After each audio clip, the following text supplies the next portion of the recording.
Assalamualaikum warahmatullahi wabarakatuh. Waalaikumsalam warahmatullahi wabarakatuh. Bismillahirrahmanirrahim. Alhamdulillahi rabbil alamin. Wal aqibatu lil muttaqin. Wala udwana illa 'alal zalimin. والصلاة والسلام على أشرف الأنبياء والمرسلين سيدنا ومولانا محمد وعلى آله وأصحابه المجاهدين الطاهرين أما بعد. Saudara-saudara kaum muslimin rahimakumullah. Salah satu kelebihan makhluk bernama manusia, yaitu bahwa Allah subhanahu wa ta'ala menghiasi hidup manusia ini dengan syahwat, atau yang lazimnya kita sebut sebagai hawa nafsu. Inilah tenaga yang merupakan daya dorong yang melahirkan dinamika dalam kehidupan manusia, yang menyebabkan terus-menerus terjadinya perkembangan dalam sejarah peradaban dan kehidupan manusia. Hawa nafsu bisa melambungkan seseorang kepada puncak kejayaan, dan hawa nafsu dapat menenggelamkan seseorang ke dasar jurang kehancuran yang paling dalam. Pada surah Ali Imran ayat 14, Allah subhanahu wa ta'ala berfirman, A'udzu billahi minasyaitonir rajim. Zuyyina lin-nasi hubbus syahawati minan nisa'i wal banin wal qanatiril muqantarati minadh dhahabi wal fiddah wal khaylil musawwamati wal an'ami wal harth.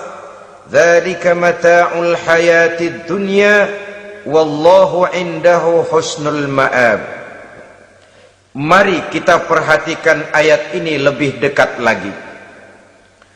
Allah subhanahu wa ta'ala menjelaskan, Zuyyina linnasi hubbus syahawat. Makhluk manusia itu dihiasi dengan hawa nafsu. Dengan kata lain, hawa nafsu adalah perhiasan. Manusia tanpa hawa nafsu sama saja dengan orang yang tidak berhias, monoton, tidak mempunyai perkembangan dalam gerak kehidupannya.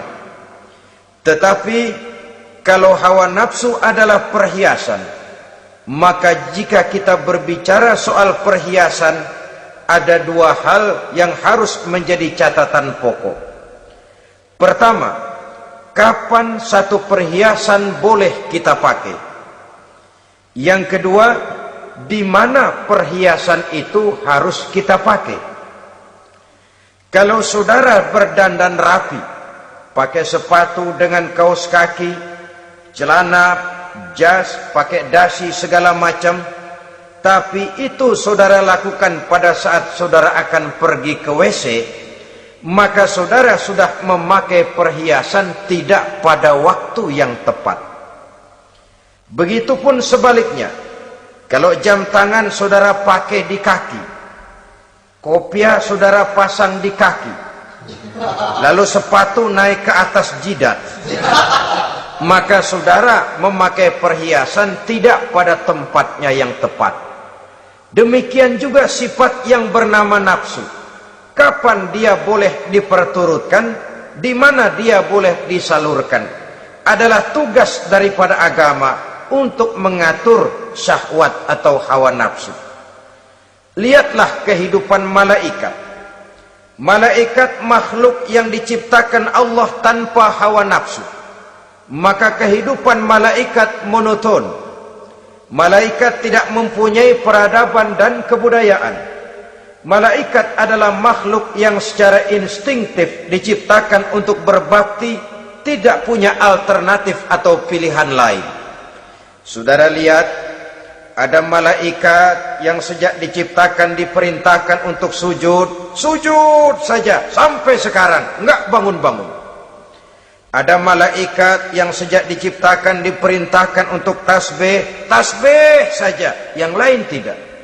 Ada malaikat yang sejak diciptakan diperintahkan mencabut nyawa, nyawa saja urusannya, yang lain tidak. Pekerjaannya monoton. Tetapi memang karena tidak ada hawa nafsu, tidak ada kecenderungan malaikat untuk nyeleweng. Belum pernah kita dengar misalnya ada malaikat Jibril korupsi ayat. Ini kelihatannya ayat bagus ini, nggak usah disampaikan kepada bawahan Muhammad, dipakai sendiri saja. Tidak. Kita belum pernah dengar malaikat maut keliru mencabut nyawa orang yang belum waktunya modar. Belum pernah. Malaikat itu ibadun mukramun la ya'sunallaha fima amarahum wa yaf'aluna ma yu'marun. Maka kehidupan malaikat adalah monoton.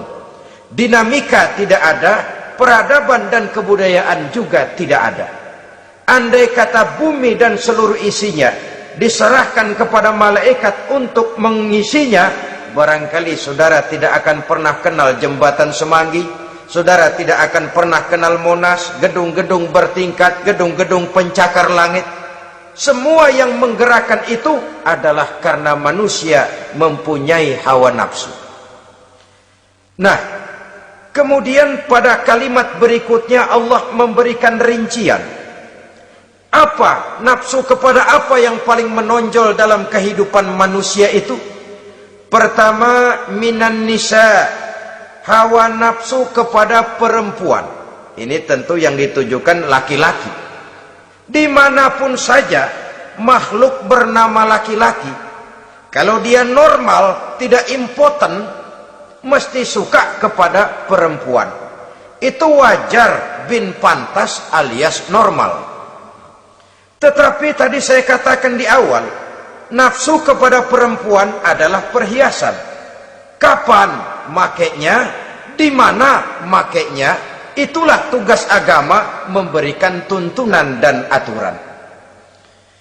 Saudara-saudara kaum muslimin rahimakumullah, nafsu kepada wanita dapat mengantarkan seseorang kepada puncak kejayaan, tapi nafsu kepada wanita bisa menenggelamkan seseorang ke jurang kehancuran. Bergantung kepada latar belakang apa yang mendorong timbulnya syahwat tadi. Dengan kata lain, motivasi syahwat tadi digerakkan oleh iman dan ketakwaan, atau semata-mata karena memang syahwat yang merupakan kendaraan iblis.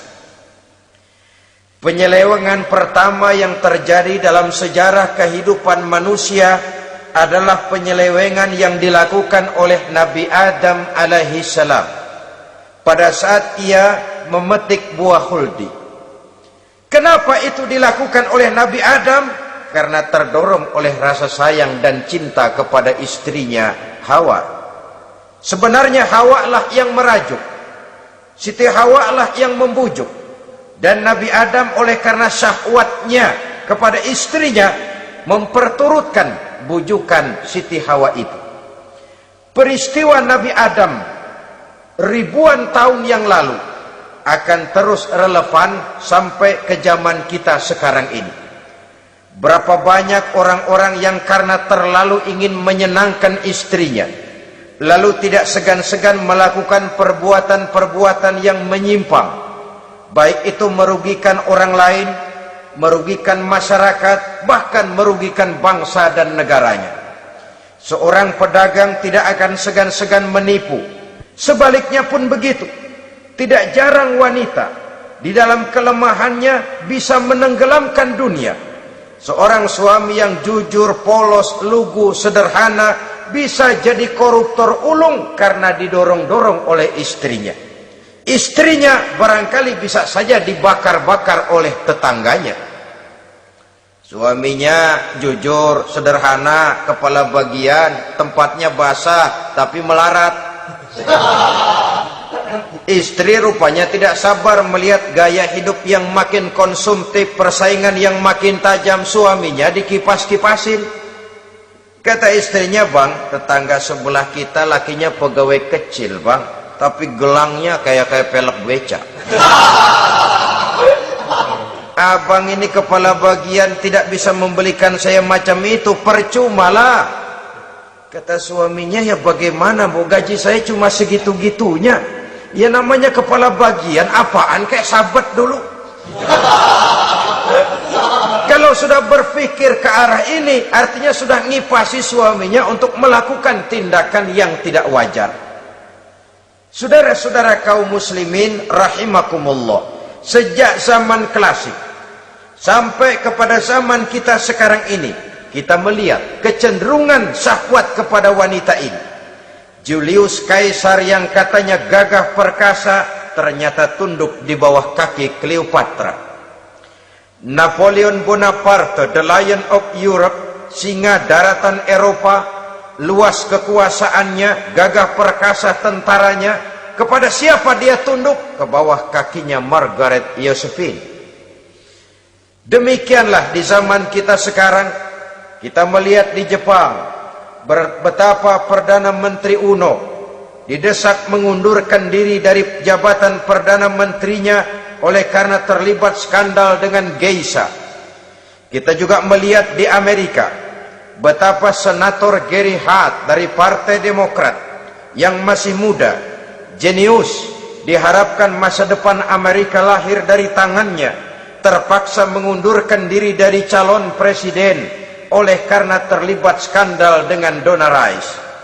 Kita juga menyaksikan betapa parlemen dan kabinet di Inggris sempat geger oleh karena skandal Pamela Bordes, pelacur kelas kakap yang melanglang buana mencari sasaran-sasaran kakap.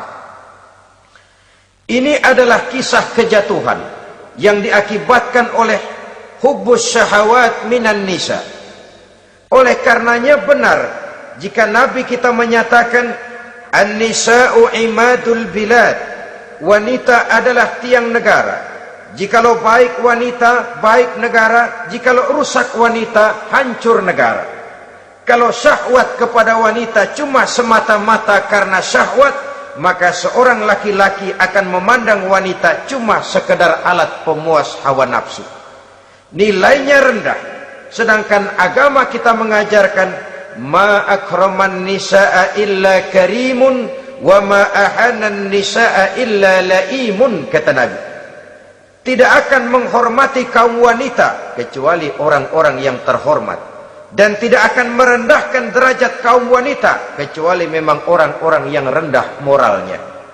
Dengan kata lain, apabila syahwat minan nisa ini dilandasi dengan semangat iman dan ketakwaan, maka kehidupan Rasulullah sallallahu alaihi wasallam sungguh menjadi figur dan contoh dalam kehidupan kita. Perkawinannya bukan karena wajah yang cantik semata-mata, tapi lebih merupakan nilai ibadah kepada Allah Subhanahu wa ta'ala. Dengan demikian, kecenderungan kepada hubbus syahawat minan nisa dikontrol oleh nilai iman. Barometernya, tolok ukurnya adalah iman. Di zaman sekarang banyak kasus kawin campur yang pada akhirnya akan membingungkan kita sendiri. Padahal Al-Quran secara jelas dan tegas memberikan bimbingan. Orang itu kalau sudah, kata Imam Syafi'i, wa ainur ridha an kulli aibin kalilatun kama anna aina suhti tubdil masawiya.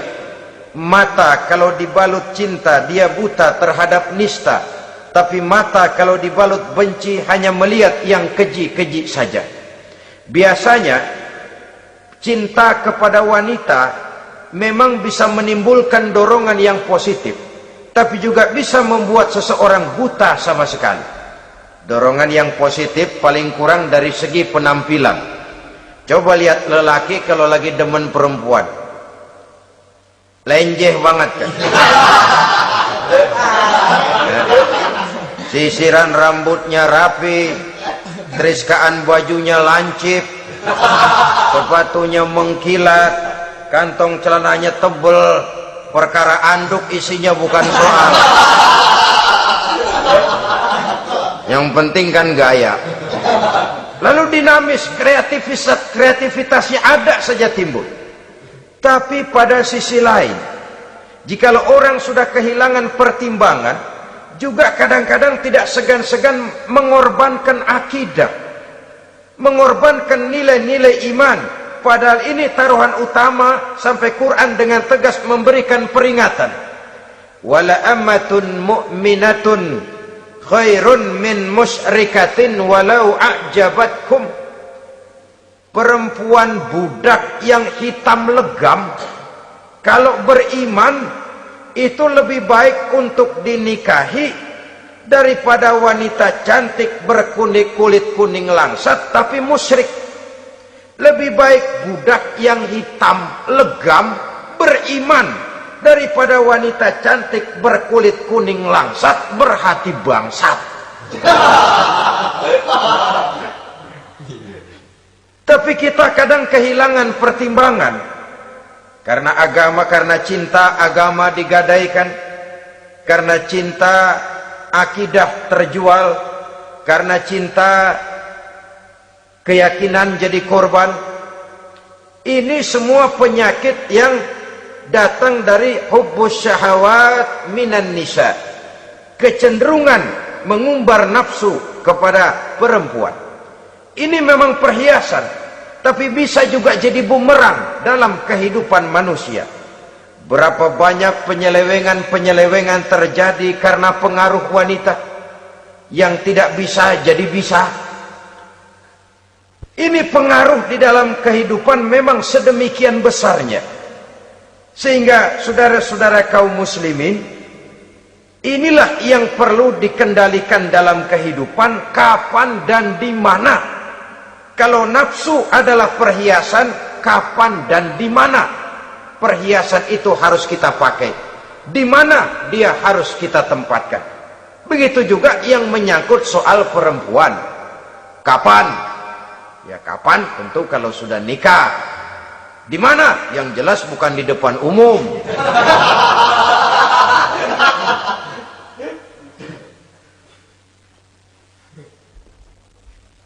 Ini nafsu yang pertama, minan nisa. Yang kedua, wal banin. Dihiasi juga manusia dengan kecintaan kepada banin. Makna banin di sini ay al-aulad, anak-anak laki. Kenapa disebut banin, anak-anak laki? Karena pertama, sering anak laki itu lebih jadi kebanggaan buat orang tuanya ketimbang anak perempuan. Sebabnya apa? Pertama, faktor nasab, silsilah lebih kuat kepada laki-laki ketimbang perempuan. Yang kedua, faktor cita-cita. Orang tua kalau punya anak laki-laki, cita-citanya panjang. Nak, kau nanti jadi dokter ya. Nak, jadi insinyur ya. Nak, jadi pilot ya. Nak, jadi pengusaha ya. Nak, jadi presiden ya. Tapi kalau dia punya anak perempuan, paling ya nak, mudah-mudahan nanti kamu dapat jodoh orang baik nak.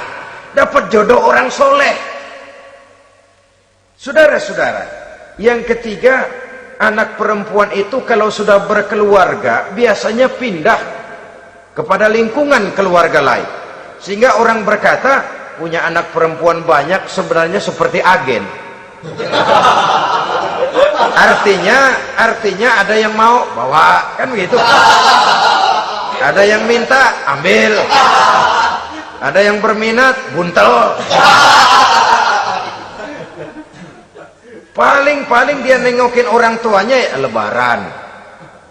Ya syukur kalau sebulan sekali atau seminggu sekali, tapi minimnya kan lebaran.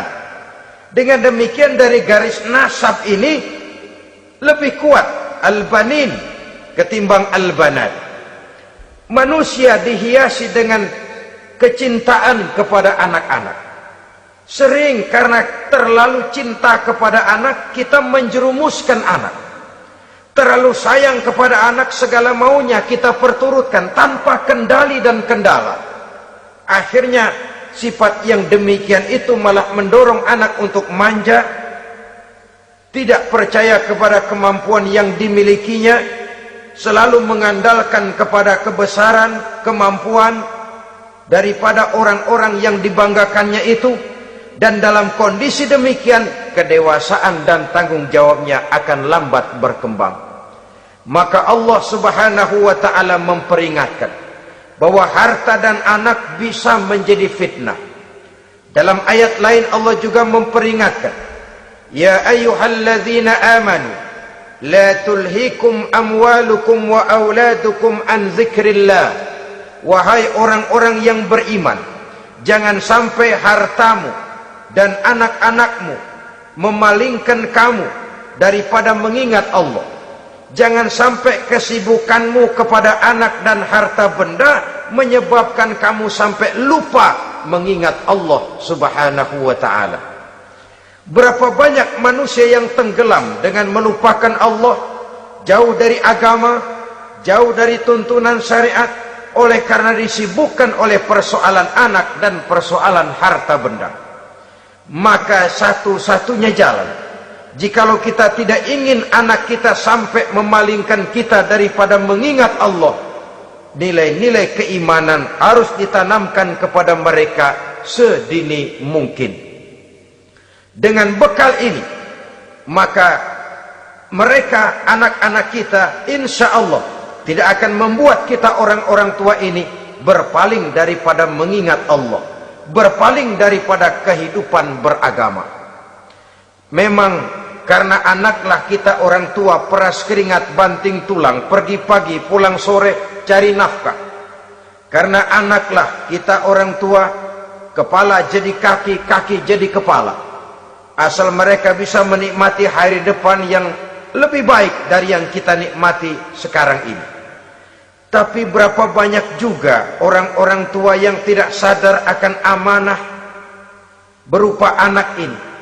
Mereka lalai, mereka bersikap masa bodoh, padahal tidak akan ada yang tidak dipertanggungjawabkan di hadapan Allah Subhanahu wa ta'ala.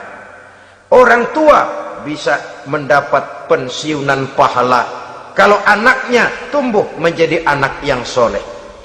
Tetapi orang tua pun bisa saja masuk neraka karena anaknya menjadi anak yang kurang ajar dan orang tuanya sama sekali tidak pernah memberikan pendidikan yang sebagaimana mestinya.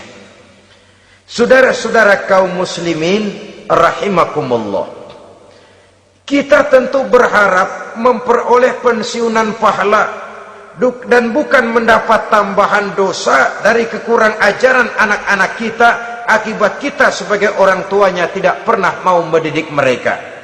Dalam hadis ada diriwayatkan, ada anak kurang ajar, sembahyang tidak, puasa ibadah tidak, kenal Allah tidak, beriman pun tidak, dosa kelewat banyak, kejahatan berkarat.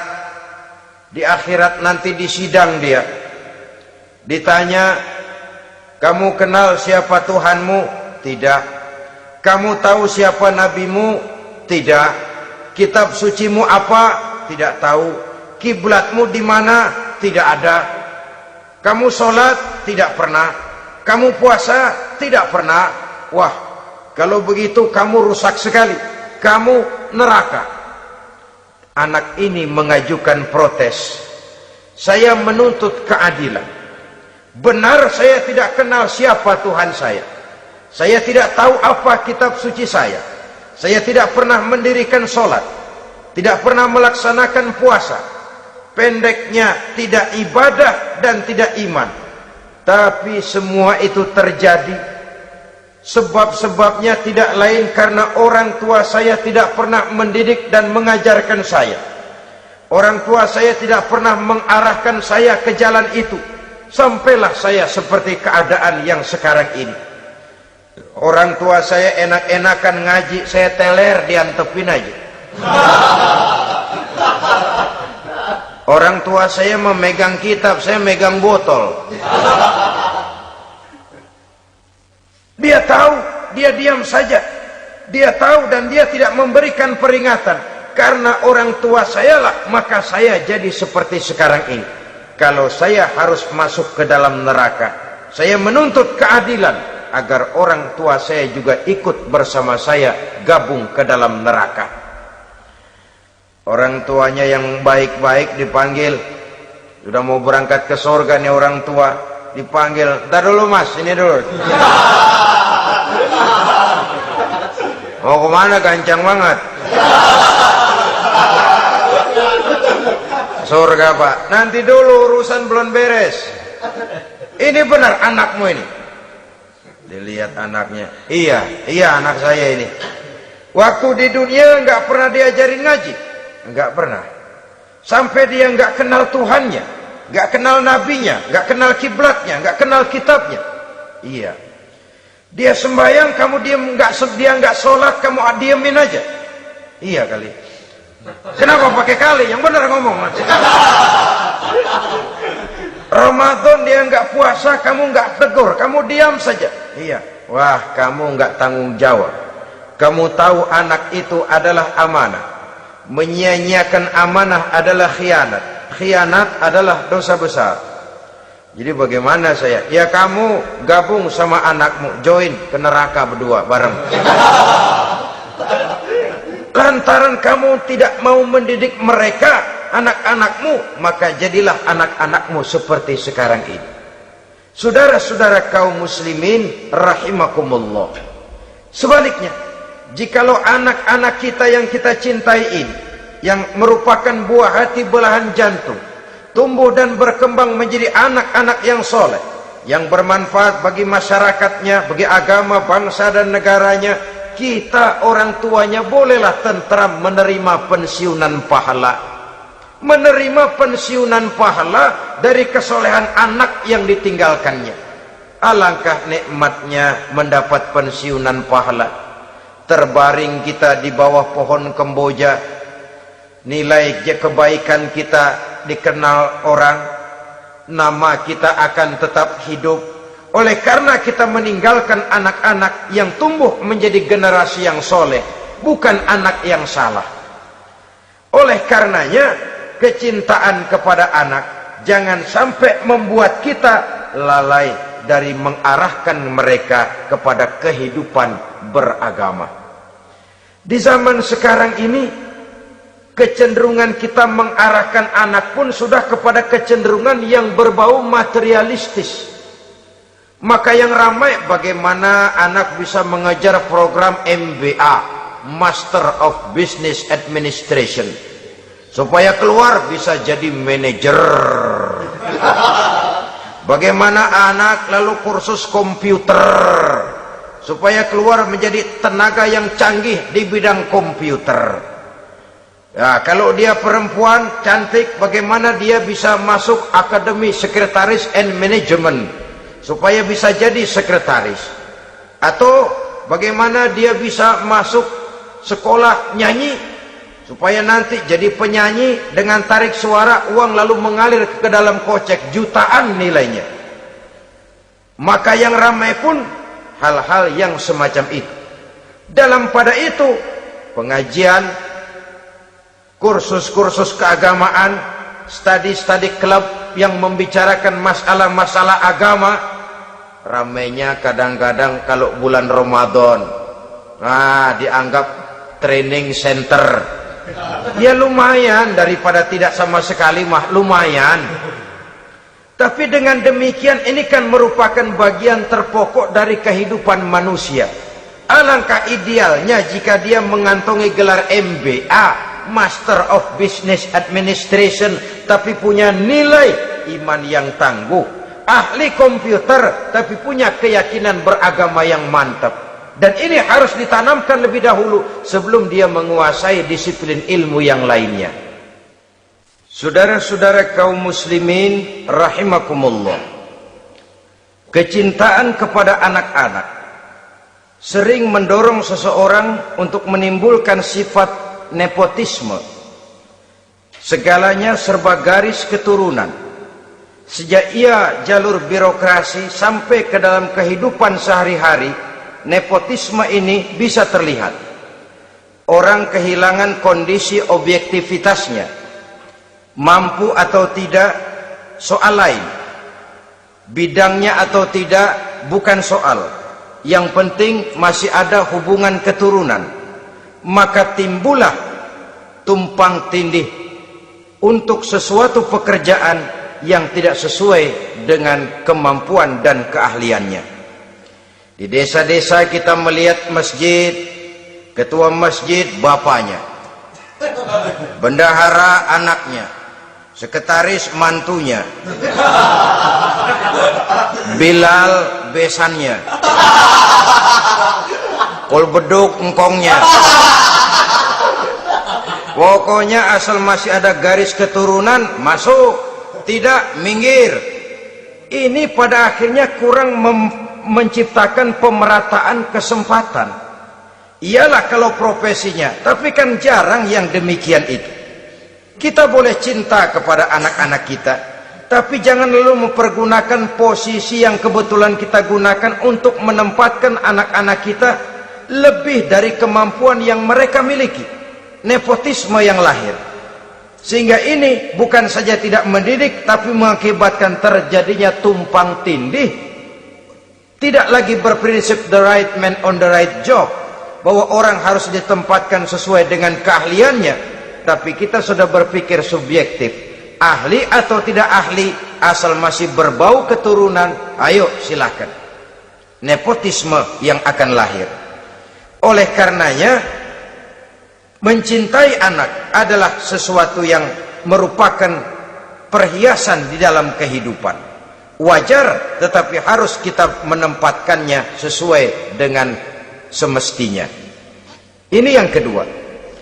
Yang ketiga, nafsu yang menghiasi hidup manusia itu adalah nafsu kepada wal qanatiril muqantarati minadh dhahabi wal fiddah. Al-qantarah ay al-malul katsir. Kecintaan, kesenangan, nafsu kepada harta benda yang banyak daripada emas dan perak. Ini tentu sesuai dengan situasi dan kondisi. Kecintaan untuk mengumpulkan harta benda yang sebanyak-banyaknya, baik itu berupa emas, baik itu berupa perak. Ini cuma penyebutan beberapa jenis dari kecenderungan manusia kepada harta benda. Bukankah sering dikatakan orang bahwa manusia di dalam berhadapan dengan harta itu seperti meminum air laut. Makin diminum, makin kering tenggorokan, makin haus kita dibuatnya. Apabila watak ini kita perturutkan, maka manusia tidak akan pernah kenal puas, tidak akan pernah kenal cukup. Nabi kita memberikan peringatan, "Lau anna libni Adam wadiyani min zahabin labtagha lahu mathalisan wa la yamla'u jawfa ibni Adam illa turab."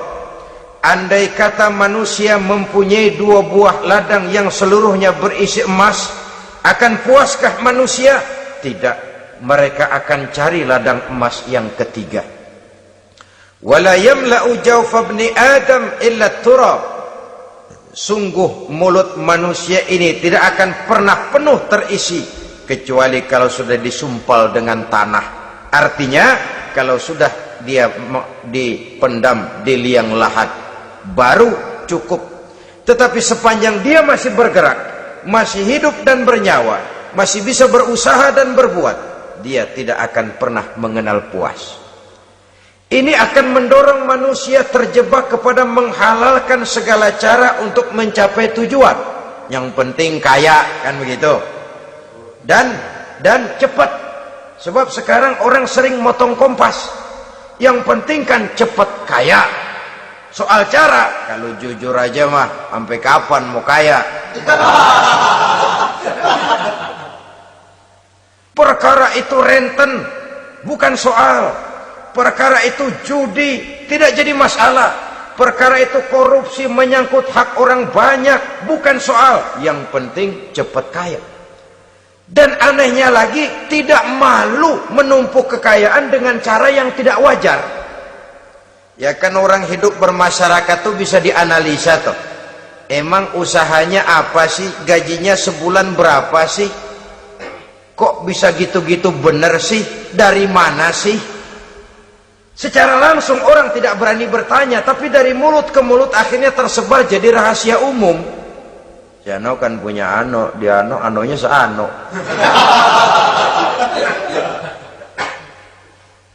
Ini bisa jadi bahan pertanyaan dalam kehidupan, akhirnya jadi gunjingan. Orang sudah tidak terlalu peduli dari mana kekayaan itu diperoleh, yang penting kaya. Dengan menghalalkan segala macam cara, terjebaklah ke dalam cara-cara mafia, terjebaklah ke dalam cara-cara yang tidak wajar, tidak bijaksana, memperkuat klik, clean, dengan menghantam yang lain. Saudara-saudara kaum muslimin rahimakumullah, bahwa manusia punya nafsu ingin kaya itu boleh. Agama memberikan tuntunan, memberikan aturan. Tidak hanya sekedar asal kaya, tidak hanya sekedar asal banyak harta. Malahan hadis menyatakan, kalau saudara diberikan umur panjang, pertanyaan akhirat cuma satu kok. Umurmu kau habiskan di mana? Kalau saudara diberikan amanah berupa ilmu pengetahuan, pertanyaan akhirat juga cuma satu kok. Ilmumu kau amalkan untuk apa?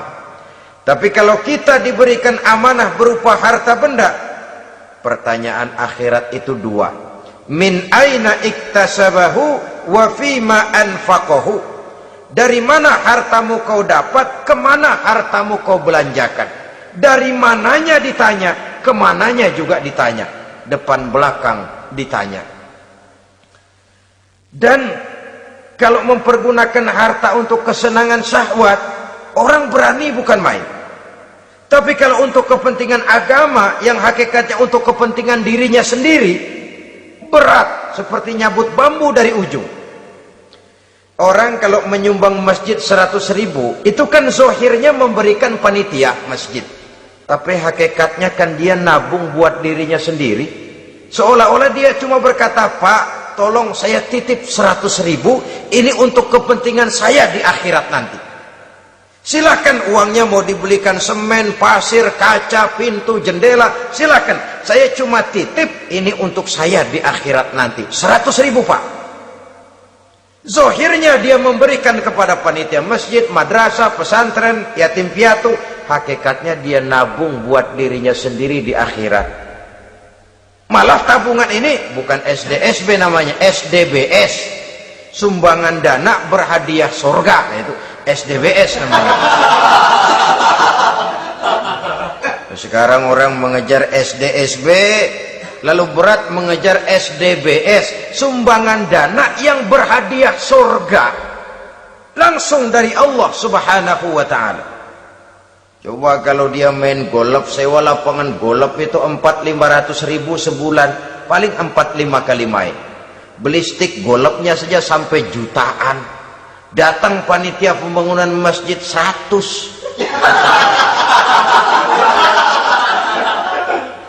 Minta didoain masuk surga lagi. Surga 100.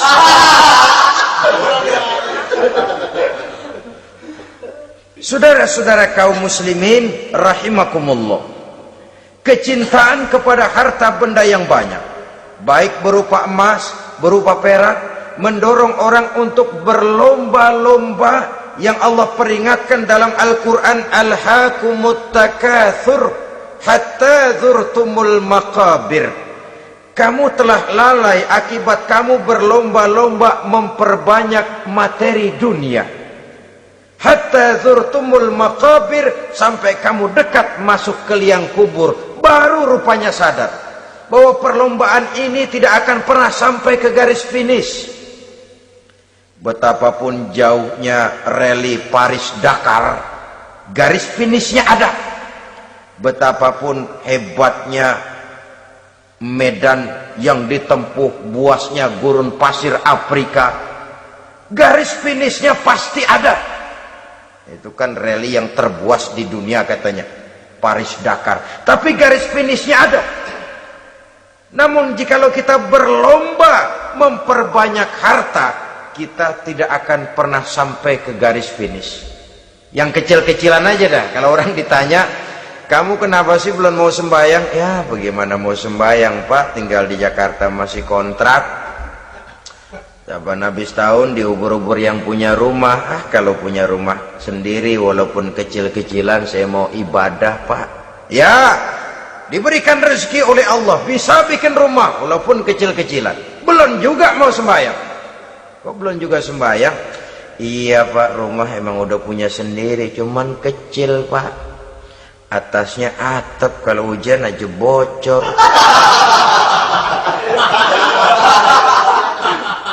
Kalau bisa bikin rumah yang permanen Pak, tenang, saya ibadah, sembahyang saya rajin. Iyalah, diberikan rezeki bisa bikin rumah permanen, bagus rumahnya. Lain lagi, iya, rumah sudah permanen, tembok, kubin, cuman isinya belum ada Pak, perabotannya. Kalau punya peralatan rumah tangga yang memadai, tenang, saya ibadah. Diberikan juga rezeki bisa beli perabotan rumah tangga yang lumayan. Di atas tekelnya sudah pakai karpet, mebelnya spaghetti, tempat tidurnya alga spring bed dan low pillow, ada kulkas, ada TV, di sebelah TV ada kunci mobil. Kuncinya mobilnya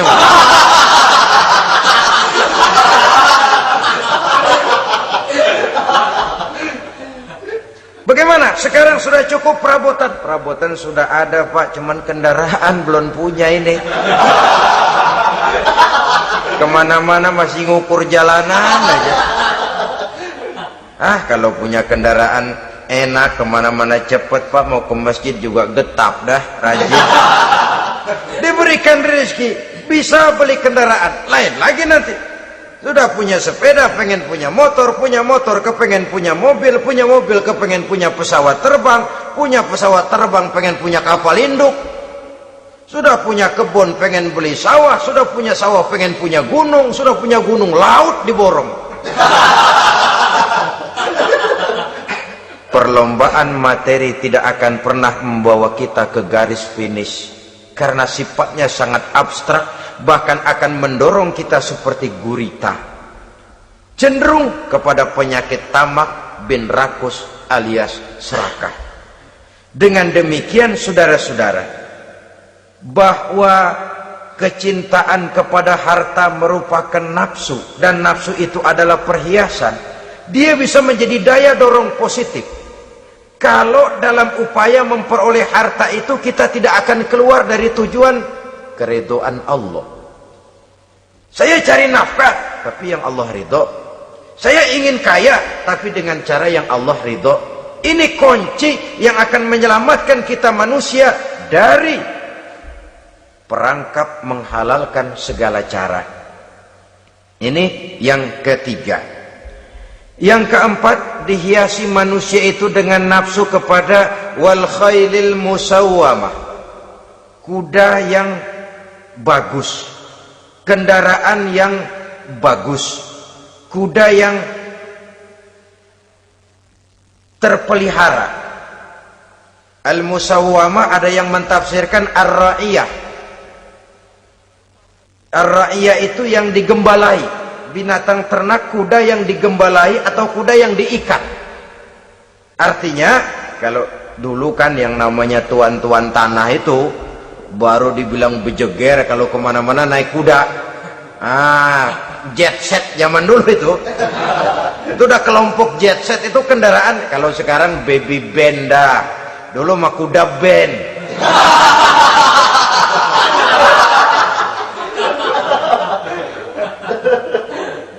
Manusia punya kecenderungan suka kepada kendaraan. Apalagi di zaman sekarang ini, wah, iklan-iklan itu kan sangat menggoda kita. Melayani segala macam bentuk penjualan.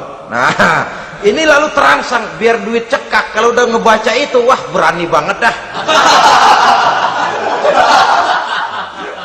Tahu duit nggak mungkin cukup, tapi begitu baca melayani segala macam bentuk penjualan dengan fasilitas ringan. Nah, jadi dah. Jadi juga punya mobil, jadi dah. Perkara utang itu bakal nyekek leher, bukan soal.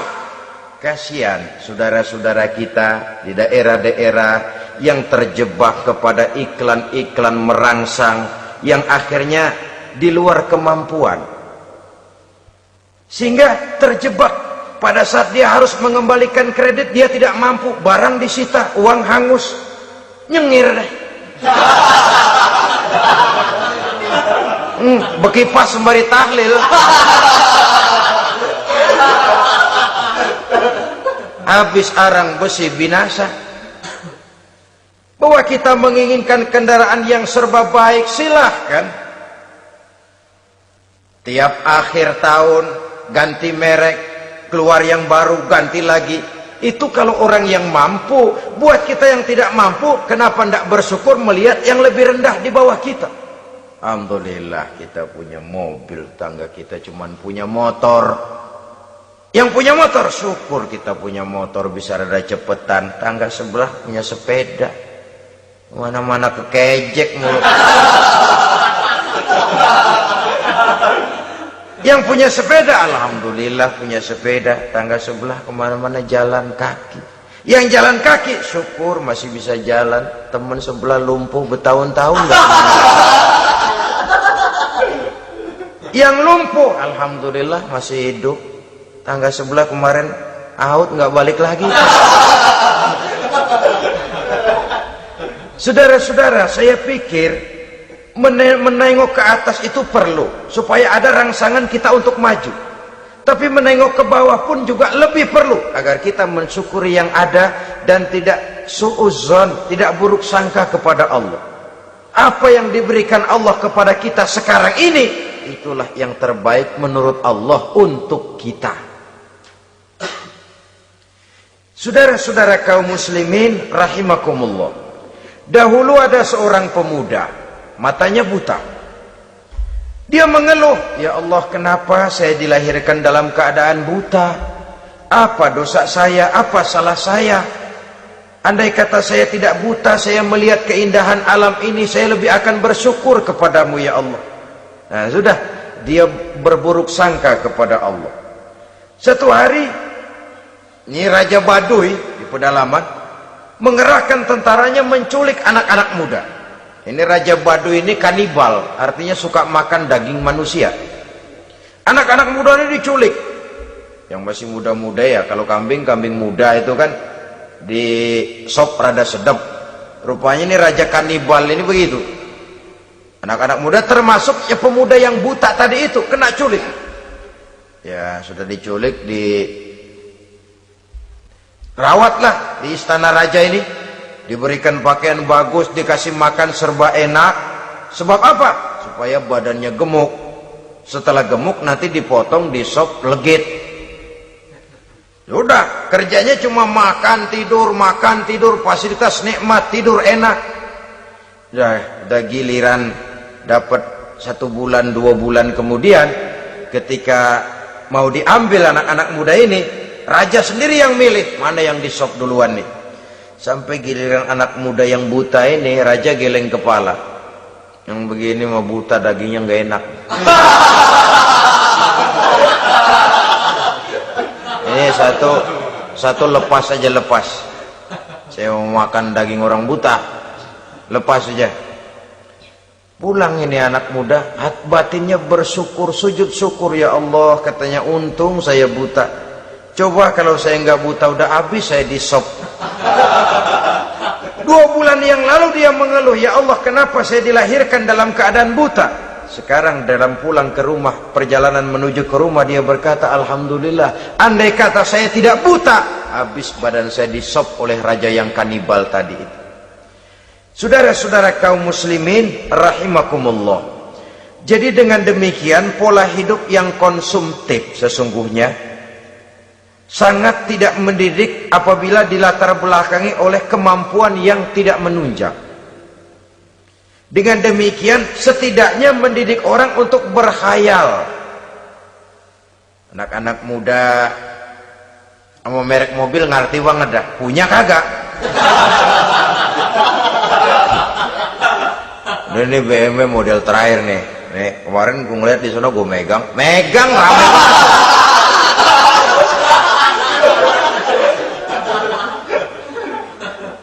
Tulul amal amal ini kalau tidak diimbangi dengan saluran yang positif, dia akan terjebak kepada penyakit tulul amal, panjang angan-angan.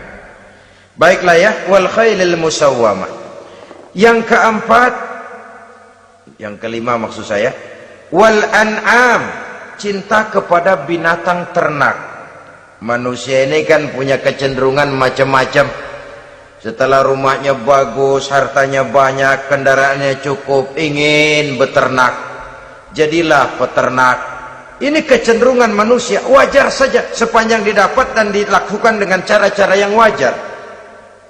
Wal hars, dan tumbuh-tumbuhan, bertani, bersawah, berladang, itu merupakan kecenderungan daripada manusia. Keseluruhan itu kata Allah, kecintaan kepada wanita, kepada anak, kepada harta benda, kepada kendaraan, kepada binatang ternak, kepada tumbuh-tumbuhan, zalika, semua itu mata'ul hayatid dunya, merupakan kesenangan hidup dunia. Berapa lama kesenangan hidup dunia? Sebentar, seumur manusia. Seumur manusia. Bahkan kadang-kadang pada saat dia masih hidup pun orang tidak sepenuhnya sempat menikmati kesenangan hidup dunia. Apabila ajal datang, selesailah kehidupan dunia sampai di situ.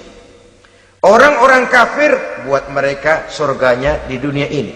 Bila kehidupan di dunia selesai, selesailah sudah surganya sampai di situ. Kesemua itu, kata Allah, merupakan kesenangan daripada kehidupan di dunia. Wallahu indahu husnul ma'ab, dan Allah mempunyai tempat kembali yang sangat baik. Nah, setelah Allah menjelaskan semua itu, pada ayat yang ke-15 Allah memberikan jalan keluarnya. Memperturutkan nafsu kepada wanita, anak-anak, harta benda, kendaraan, binatang ternak. Bijaksanakah itu? Dalam ayat ke-15 surah Ali Imran ini Allah memberikan penjelasan tuntas. Qul a'unabbi'ukum bi khairim min zalikum. Katakan kepada mereka Muhammad, maukah kamu aku beri kabar yang lebih baik dari semua itu? Lebih baik daripada kesenanganmu kepada wanita, kepada anak-anak, kepada harta benda, kepada kendaraan dan sebagainya. Mau kamu aku beritahu yang lebih baik daripada semua itu? Jawaban tentu mau. Kalimatnya bukan ukhbirukum, a'unabbi'ukum. An-naba itu berita yang besar. Lain dengan al-khabar, itu berita biasa saja. An-naba, sehingga pembawa berita disebut nabi. Dari naba yanbi, pembawa berita yang benar. A'unabbi'ukum, maukah kau aku tunjukkan kepada satu berita yang benar-benar besar dan benar-benar lebih baik dari yang semua disebutkan tadi. Apa jalan keluarnya? Lillazina taqaw 'inda rabbihim jannatun tajri min tahtihal anhar. Bagi orang-orang yang bertakwa kepada Allah, mereka akan mendapatkan surga yang di bawahnya mengalir sungai. Khalidina fiha, mereka akan kekal di dalamnya. Wa azwajun mutahharah, dan mereka mendapat istri-istri yang suci. Waridwanum minallah, dan keridhaan daripada Allah subhanahu wa ta'ala. Kalau kamu hai orang-orang yang beriman, kalau kamu hai manusia menyangka bahwa nafsu kepada wanita, anak-anak, mengumpulkan harta benda, kendaraan yang menarik, binatang ternak dan tumbuh-tumbuhan itulah yang lebih baik untuk kesenangan dunia, memang itu kesenangan dunia. Tapi nih, seolah-olah kata Allah, nih saya kasih tahu kamu, aku beritahu yang lebih baik dari semua itu. Apa? Takwa kepada Allah. Kecintaan kepada wanita. Kalau takwa dasarnya, orang nggak amburadul, nggak semrawut, nggak pokoknya gue masal perempuan dan membuat terus. Tapi punya kaidah, punya norma. Demikian juga kepada anak-anaknya. Demikian juga kepada harta benda. Pokoknya asal harta, mau halal mau haram, tekuk terus saja. Semuanya dilandasi oleh taqaw, lillazina taqaw, oleh ketakwaan kepada Allah. Nah, ketakwaan ini akan menghasilkan apa? Inda rabbihim jannatun tajri min tahtihal anhar. Melahirkan, menghasilkan surga yang di bawahnya mengalir sungai-sungai. Saudara-saudara kaum muslimin rahimakumullah, jika kita menyangka bahwa wanita bisa memberikan kesenangan, iya, kesenangan dunia. Jika kita menyangka bahwa harta benda bisa memberikan kesenangan, iya, kesenangan dunia. Jika kita menyangka bahwa kendaraan bisa memberikan kesenangan, iya, kesenangan dunia. Tapi kita tidak cuma ingin itu, kita ingin itu semua juga bisa membawa kesenangan akhirat. Caranya landasi dengan takwa. Kesenangan kepada wanita didasari dengan takwa. Maka jangan jadikan wanita cuma sekedar alat pemuas hawa nafsu. Kesenangan kepada anak-anak dilandasi dengan takwa, maka anak-anak diarahkan kepada jalan yang diridhoi Allah. Kesenangan kepada kendaraan dilandasi dengan takwa, maka kendaraannya selalu mengarah berjalan menuju jalan takwa, diridhoi oleh Allah Subhanahu wa taala. Kalau tidak, tuh mobil asal lempengan Ancol gancang banget dah. Tapi giliran dihadapin ke masjid, mogok melulu. Urusan ngaji ada aja halangannya tuh kendaraan. Tapi kalau untuk urusan maksiat, ngebut benar-benar. Dilandasi dengan ketakwaan. Sehingga dengan demikian, tidak hanya sekedar surga di dunia ini, tapi lebih-lebih di surga di akhirat nanti. Khalidina fiha, kekal. Kalau dunia ini kan zillun zail, bayangan. Hari ini kita jaya, besok kita bangkrut. Siapa yang mau menghalangi? Hari ini kita melambung, besok kita nyungsep. Siapa yang bisa menarik? Tidak kekal, berubah, temporer, relatif. Di sana kebahagiaan yang dilandasi dengan takwa ini sudah surga, kekal di dalamnya, azwajun mutahharah. Dapat istri-istri yang suci. Suci dalam arti belum pernah dijamah orang lain. Suci dalam arti tidak pernah terkena halangan. Seperti men misalnya, baik menstruasi atau mencret, itu tidak. Azwajun mutahharah. Konon makna mutahharah ini ya artinya juga bisa selalu gadis, bidadari itu. Selalu perawan. Tidak pernah janda, walaupun tiap hari dipakai, perawan terus. Dan yang lebih penting, waridwanum minallah, mendapat ridho dari Allah Subhanahu wa taala. Jadi hawa nafsu dengan motivasi takwa, itulah sesungguhnya yang dikehendaki oleh Ali Imran ayat 14 dan 15. Dengan demikian, manusia dengan ketakwaannya mengendalikan hawa nafsu dan bukan malah dikendalikan oleh hawa nafsunya. Sehingga dengan demikian seluruh fasilitas yang dimilikinya, baik itu berupa istri, anak, kendaraan, binatang ternak, harta benda, tanam-tanaman, seluruhnya semakin meningkatkan ketakwaannya kepada Allah Subhanahu wa taala.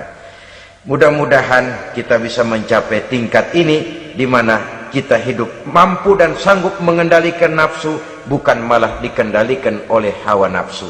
Terima kasih dan mohon maaf. Wassalamualaikum warahmatullahi wabarakatuh. Waalaikumsalam warahmatullahi wabarakatuh.